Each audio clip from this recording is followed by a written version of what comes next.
What's going on, guys? BouseFeenux here, and today we're taking a look at the second DLC character coming with For Honor Season 4, the Aramusha. This video is going to be pretty similar to the Shaman one that came before this. We'll be taking a look at some gameplay, talking about the pros and cons of the heroes and all that fun stuff, and just like with the Shaman video, I will be putting out a live guide shortly after this video that delves a little deeper into how to play this character. So let's talk about this guy. Design-wise, Aramusha's whole strategy revolves around putting massive pressure on the enemy. To do that, you've got an infinite combo where you can chain light attacks and heavy attacks from different directions.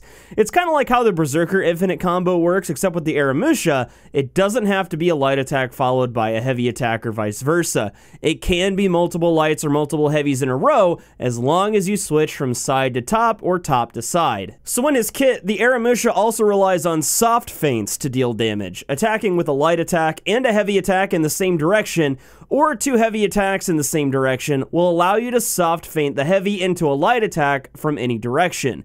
Additionally, you can light attack from the left or right, heavy to the opposite direction, and soft feint the heavy into a light attack that way. Soft feinting into a light attack using any of these tactics will continue your infinite combo. As for fundamentals, the Aramusha's zone attack is pretty solid. It comes out quick and it has two parts, with the second hit being unblockable. You can feint the unblockable part for extra pressure.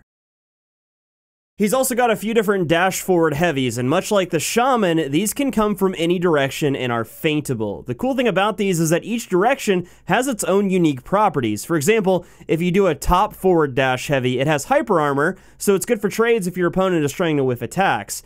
The forward dash attacks from left and right guard stance make the character dodge a little bit, and if you miss these side attacks, you can heavy attack again for another chance to hit. These forward dash attacks are also chain starters. The last trick in the Aramusha's toolbox is the blade blockade. It's essentially an all guard like Conk or Warlord, but you have to time it. Blocking an attack with Blade Blockade allows you to do a few different things. If you press the guard break button after a successful all block, you'll do a kick that sends an opponent stumbling. If you light attack, you get this cool hilt smash that dazes the opponent and does a small amount of damage. If you do a top heavy, you get a top heavy attack that's pretty much useless since most classes can block it for some reason. And lastly, if you do a side heavy, it becomes unblockable and you can either cancel it or soft feint it into a light attack and start your infinite chain. Now, the all block thing is cool, but it's risky to use since it's timed and you can't counter guard break while you're using it, which is really frustrating. So people can just bait you into doing it and then guard break you. Since more than half of the Aramusha's move list is based around getting successful all blocks, this kinda sucks, but in the hands of a very skilled player, it's still a really neat tool and I think it can be used effectively. Overall though, the Aramusha is a very interesting character, but he definitely suffers from some fundamental weaknesses.